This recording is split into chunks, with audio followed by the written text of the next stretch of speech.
Hello there, everyone. Patricia Hayes here. How are you doing today?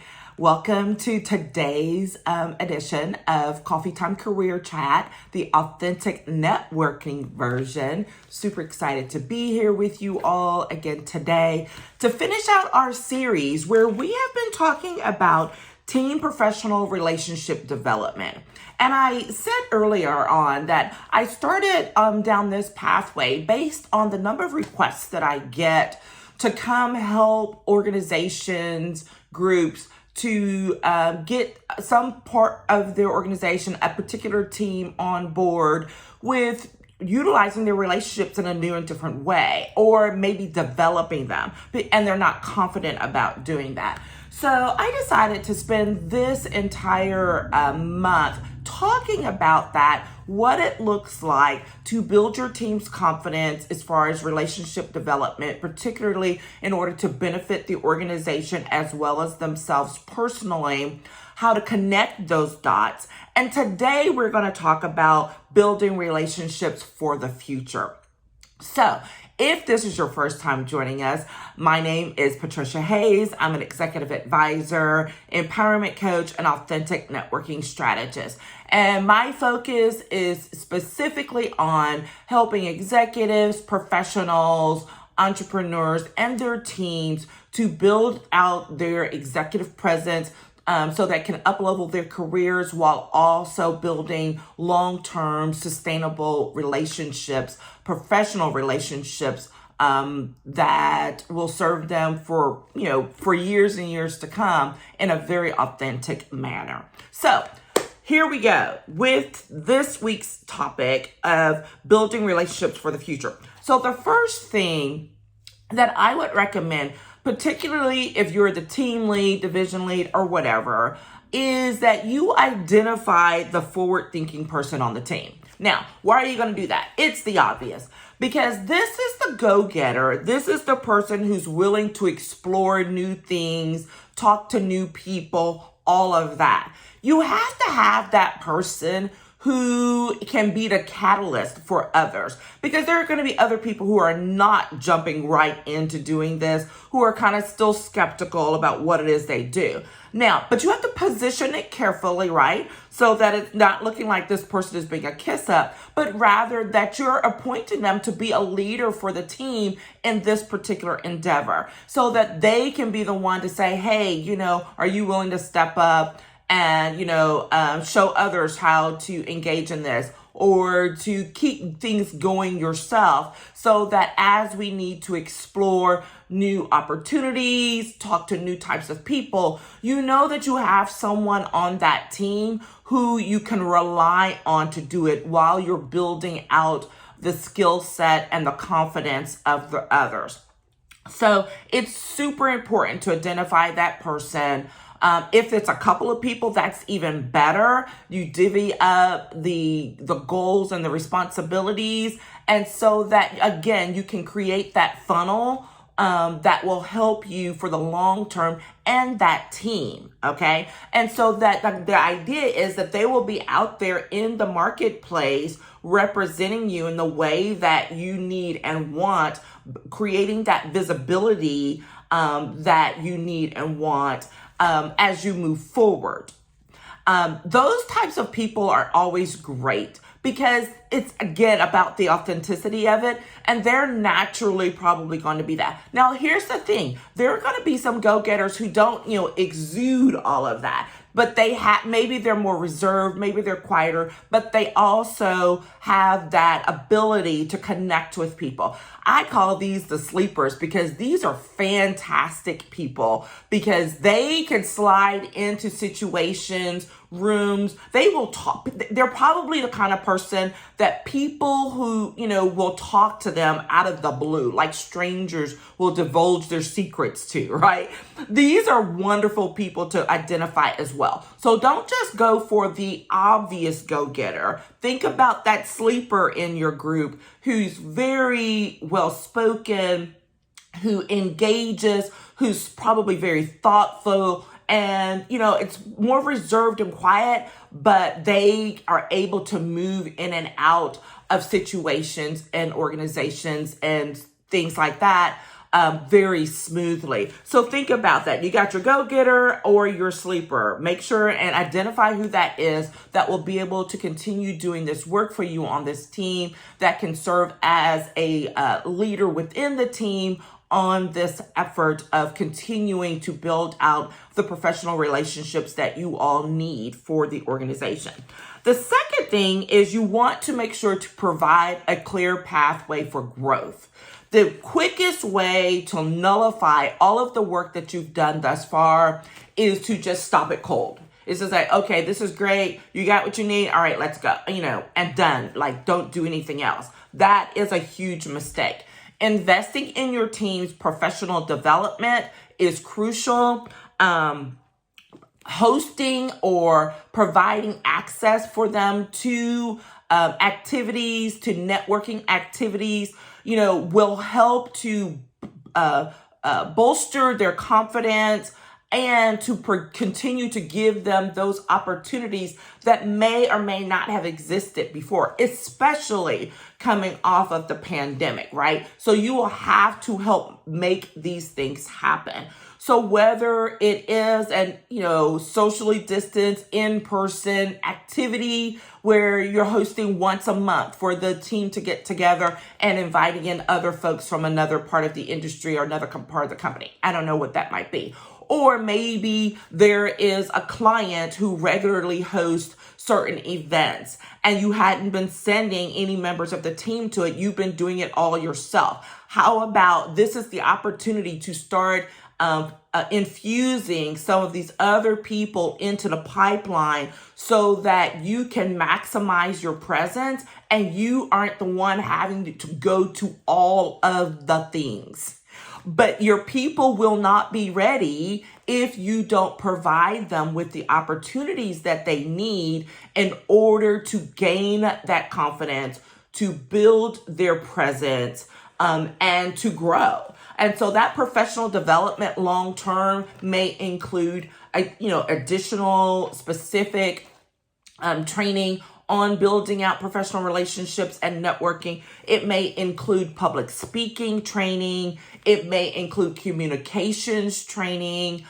There's a whole host of things that can be built out and built into your program just for the entire year. I was trying to say year and beyond, to help your people. But the idea is to make sure that you provide it, that you give them access to it so that they can grow. And you can also build in incentives for these things so that people will become more willing and to get that skill, because ultimately it's not just good for your company or your organization, it's good for them professionally. Right? If they can build out this skill of working through and developing new relationships on professional basis, man, they just don't even know yet how powerful that is and how useful that skill is to them individually, as well as to the organization. So think about that. Number 3, you have to know who you want to meet next. This is very important, and this is strategic thinking engaged here, because otherwise you can get to this point and you've got momentum, think people may be excited or at least more willing, and then you don't it's just like, okay, done. Like, what are you doing next, right? We've talked about who we're meeting with right now and all of that, but who do you want to meet next? Who do you want to engage with next? Where are you headed as an organization so that you can funnel your team and your people in order to meet them at that point when the time is appropriate? All right. This is super important. So I know for me and personally, there's a lot going on with my business that I'm building out, creating things like that. And I keep a list of those people or those groups or those types of industries that I know that I need to connect with. So I know that, hello, I'm a lawyer. I really need to lean into that market more in terms of executive coaching and professional development when it comes to this. Seems obvious, right? Well, what's the other, another source is law schools with new graduates coming straight out who need to be able to make these connections and may not know how. And guess what? I've done it before. I've spoken to law school students. So it's one of those things I need to go back to, and I need to figure out where that fits in the funnel of connecting with people, as well as authors, right? I have an interest in writing a book. I'm in the process of doing all of that. Okay, what are some more people? Who are the types of people that I may need to connect with so that I can learn more and see how that fits into my business model? So there are all of these things that can happen. It doesn't have to be like crazy and wild, but it's just that simple identification of, you know what, we probably need to start thinking about talking to X type of people some more. So I need to make sure that the team is going to, these types of professional development conferences, seminars, workshops, so that they can start to ease into that space. That's what I'm talking about when I'm saying know who you want to meet next. Have a plan. Because if you just wait for it and then like, oh yeah, we probably need to be talking to them, and then you go do it, it's not thoughtful, it's random, and it won't be consistent outcomes that you won't have consistent outcomes. So take the time as the team lead, as the division lead, whatever your role is. And if you're an individual, have that thought. I'm like, I wonder what we need to do next. Go ask your supervisor, go ask your manager, go ask your team lead. Who do we need to be reaching out to next in order to move things forward? In order for us to grow as an organization, in order for me to grow as an individual, all right? When you start thinking like that, that's getting very strategic and deliberate about what it is you're doing with your professional relationship building, and that is going to be gold. Trust me on that, okay? That's number 3. Number 4 is rinse and repeat. Consistency is the key here. When you get on the right track, you've identified who your team members are that are really going to be able to zone in, make the connections and relationships that you need on a regular basis. You're providing that professional development to the team as a whole so that everyone can up-level their skill sets. You've identified who you want to know and meet next. And then all of that goodness that we've talked about before with building out your professional confidence of the team, with connecting the team with the mission and the values of the organization and why it's relevant to what it is that they do on a daily basis, and connecting those dots, you have to keep going. The worst thing is when you treat it like this report, it's done, and you put it on the shelf. That is the kiss of death, right? Because you will have invested a lot of time, a lot of energy of not just yourself, but all of your team members, only to have it sit and to not grow. You must water it. You must keep moving it forward. You must help the momentum continue. And it doesn't have to be 1,000 things at once. I tell people all the time that my number 1 tip for starting to reach out, if you have no idea and you're really uncertain and you really haven't been very thoughtful or strategic in your networking activities previously, is set a goal of reaching out to 3 to 5 new people every week. That's it. 3 to 5. Phone calls, email, text if it's appropriate, messaging services, with, like LinkedIn or social, whatever. All of those things, 3 to 5 people. And why do I say that? I say that because if you reach out to 3 people one week, you're like, oh, well, that was easy. And then you do it again, and then again, then you get some momentum going. But if I told you that you needed to reach out to 200 people in the next 12 months, most people would completely freak out and blank out. They were like, I can't do that. What are you talking about? However, do you realize that if you reach out to 3 to 5 people per week and keep it on that thought pattern, that you will reach that 200 number easily within 12 months without even thinking about it? because it's built in. It's the rinse and repeat. It's the consistency of the effort, and to just keep going at it one chunk at a time. This is not the time to overwhelm people with saying, okay, y'all got that. Okay, now we're going to go do 5,000 things. No. Divide those 5,000 things, divide it by 12 or whatever, or divide it by 52 for weekly, not even monthly. Divide it by 52 for weekly and set a pattern, set goals. This is going to be important for setting those goals. Just like you set metrics for how many calls or how many outreach efforts they're making, all of these things, set metrics, set goals for your people for their relationship building. All right, make it a part of the expectation for them when it comes to their reviews. Now, I'm not saying, it's like, oh, well, you didn't meet X number. No, but like what efforts? If they're showing that they're going to activities, that they're going to seminars or workshops or conferences and bringing information back, all of that. We waste so much time and money sending people to conferences and workshops, and they do not report back.